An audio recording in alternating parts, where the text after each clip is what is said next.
What if I told you your gut can stay healthy, even without a single bite of fiber? In ketosis, your colon doesn't starve, it transforms. And the secret isn't fiber at all, it's ketones. Let me show you how this works at the cellular level. Hey everyone, my name is Marc Bates. I'm a metabolic health coach, and this is part of my question and answer series. Ketogenic gut health, how your colon thrives without fiber. Okay, let's get to the question. You've outlined how the metabolic baseline changes everything in ketosis. Let's get specific about the gut itself. When someone transitions from a high fiber, high carb diet to carnivore or very low carb, what's actually happening at the cellular level in their colon that allows gut health to be maintained without the traditional butyrate production from fiber fermentation? Well, I absolutely love this question.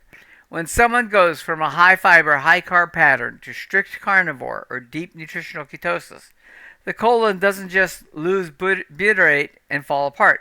It adapts metabolically and immunologically. Here's what is happening down at the cell level and why gut integrity can be maintained without relying on fiber-derived butyrate. Okay, so you get a fuel substitution. Colonocytes pull in ketones, right? And they use FAO and glutamine to help do this. When luminal, or right, what's in your gut, butyrate falls. Transport and uptake. The colonic epithelial cells, colonocytes, express monocarboxylate transporters, especially MCT1, on their membranes. MCT1 carries short chain fatty acids and ketone bodies. And particularly it loves beta hydroxybutyrate, right? And acetoacetate, which are the two main ketone bodies that your liver will produce. It's present apical and basal literally studies differ, so flux follows the gradient. In ketosis, circulating beta hydroxybutyrate (BHP) rises to millimolar levels, creating a basalateral to cell gradient that allows colonocytes to import and oxidize ketones for ATP, even if luminal butyrate is low. Intrinsic ketogenesis and FAO. The colon epithelium, right, that's the cell walls, that's the cells around your colon, expresses HMGCS2, the rate limiting enzyme for ketogenesis, and ketogenic states upregulate this program, supporting epithelial differentiation and barrier function. In parallel, PPAR alpha driven fatty acid oxidation in colonocytes provides additional mitochondrial energy when fermentable carbohydrate is scarce. Glutamine is still a backup battery. Intestinal epithelia, including the colon, can also use glutamine for oxidative energy, further buffering against a sharp drop in fiber-derived fuel. So, your colon, which in a fiber-rich environment gets used to using butyrate for its energy source from the fermentation of the fiber, switches to a preferred source, which would be ketones, because that's preferred throughout most of your body because it's a very clean burning fuel versus glucose. Okay? So, you also have to deal though with ketone signaling, which you don't get with butyrate, right? So ketone signaling replaces key butyrate-like trophic effects, HDAC inhibition, and gene programs. So BHP is an endogenous histone deactylase, HDAC inhibitor, much like butyrate. This epigenetic action supports antioxidant defenses and healthy differentiation programs in epithelial cells. Barrier tightening, and that's we always talk about this with gut dysbiosis and people with leaky gut. That's when the cells come apart a little bit, so that bacteria and food particles can get through into your bloodstreams, right? So in experimental models, physiologic BHP improves tight junction integrity, right? Countering leakiness even under inflammatory stress. Now, this is in experimental models, but it seems to express itself very well because people who have gut dysbiosis, who switch to a ketone carbohydrate type diet, report very quickly that the symptoms that they were experiencing tend to go away. Okay? Inflammation control. BHP directly suppresses the NLRP3 inflammasome, and this is a big one.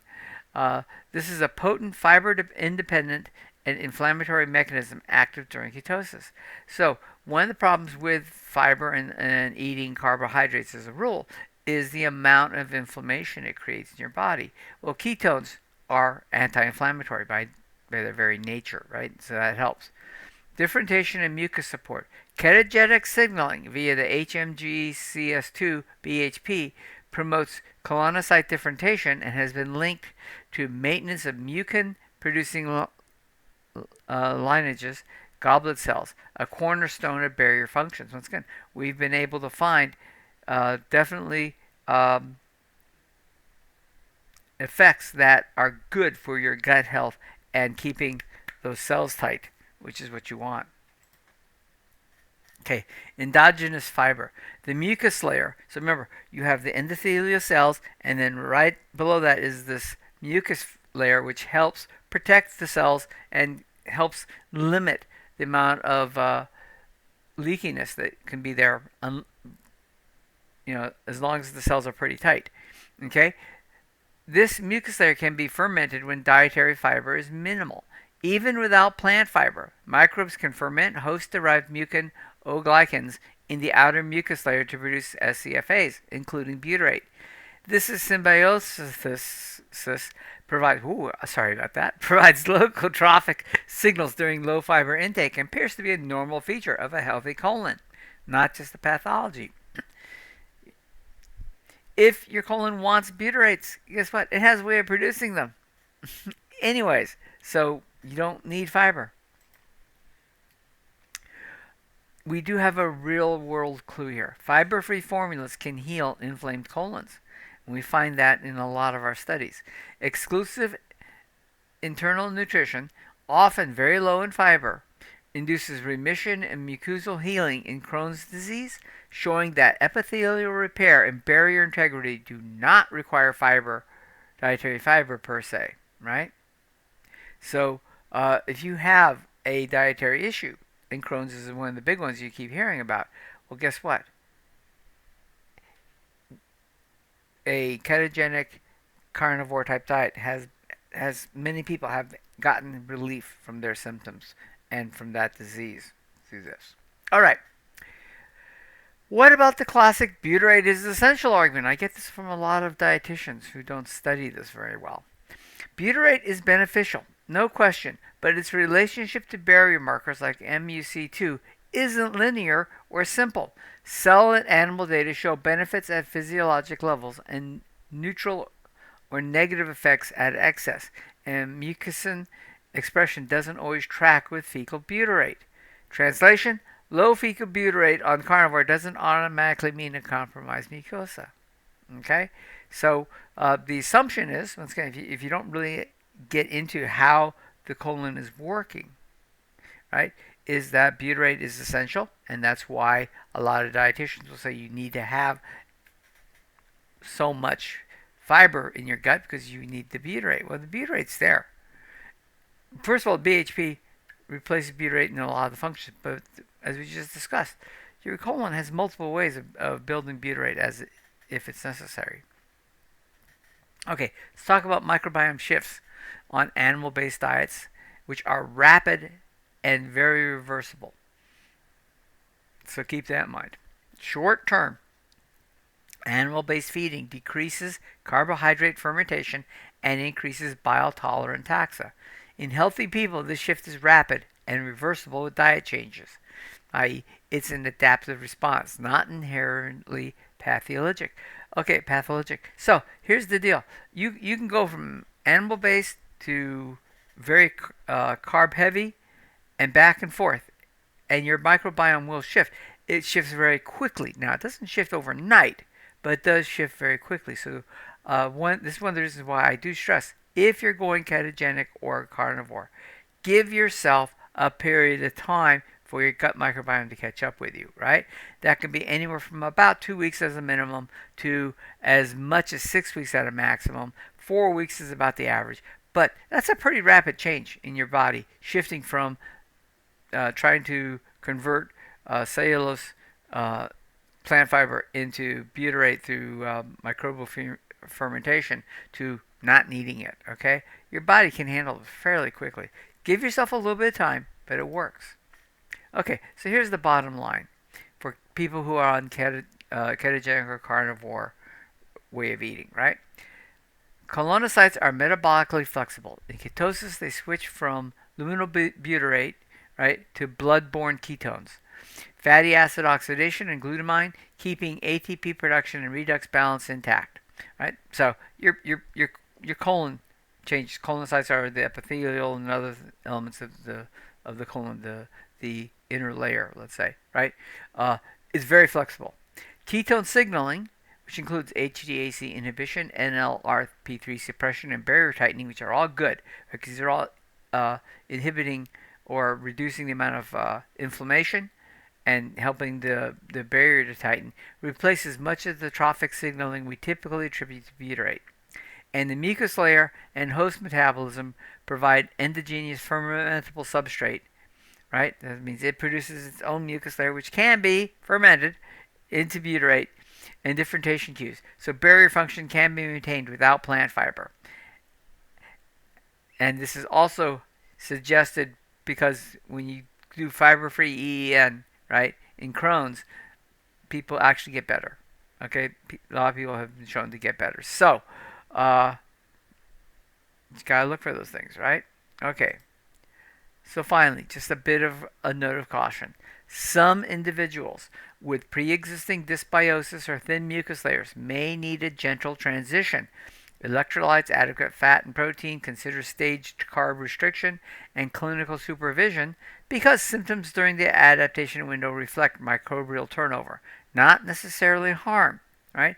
If for example, people who switch to carnivore a little too quickly sometimes have loose stools, maybe a little bit of diarrhea, that's not,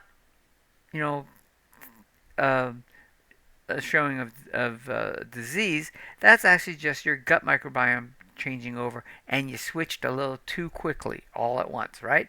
So, like I said, I normally suggest at least minimum 2 weeks. We talked about this. 4 weeks is on average. 6 weeks would be the maximum, depending upon where you're at with your gut. And usually, in 2 to 3 weeks, you can tell where you're at, right? As you cut, let's say, and here's the thing. Let's say you're eating between 150 and 200 grams of carbs a day, right? Well, what I would suggest is that first week, get it down to 100. Cut it in half, right? Second week, cut it in half again. Get down to 50. Third week, cut it in half again. Get down to about 25. That gets you really close to my goal for most people on ketosis and a ketogenic diet to be under 20. Fourth week, cut it again in half. Get it down to 10 to 15, right? And you're now should be in a full ketosis state. And you have almost no fiber going into your gut. You can tell pretty quickly at that point. Do you need a little bit slower progress? Can you just go ahead and go completely carnivore at that point, right? You'll know about that. And if you need it, go ahead. Be a little gentler, slow it down just a little bit before you cut off the plant fiber completely. But you're just giving your gut microbiome a chance to catch up with your change in diet. Okay? So, thanks for watching, everyone. If you have comments or questions, please put them in the appropriate section. Remember, we're building a community here. I actually want to know what you want me to show you. What can I do to help you answer the questions you have about your diet and how to get healthy and be optimal, right? I don't want you just to lose weight. Losing weight is part of the issue. If you're metabolically unhealthy, you will carry extra weight on your body, right? And it may take a long time to get rid of it, but it's a sign of metabolic health, not just a symptom all its own, right? And certainly not a symptom of you just overeating, right? There are other problems causing additional weight on your body. So, what are your questions? What can we help you with? How do we help you get there? How do we make you healthy? So, help you get healthy. You're in charge of your own health. I'm just here to try to give you the answers you need. All right. Thank you very much. And as always, if you haven't done so, please like this video, subscribe to the channel, share it with a friend if you want to. It helps the channel a great deal. So I thank you for that, and you're helping a lot of other people. Have a great day.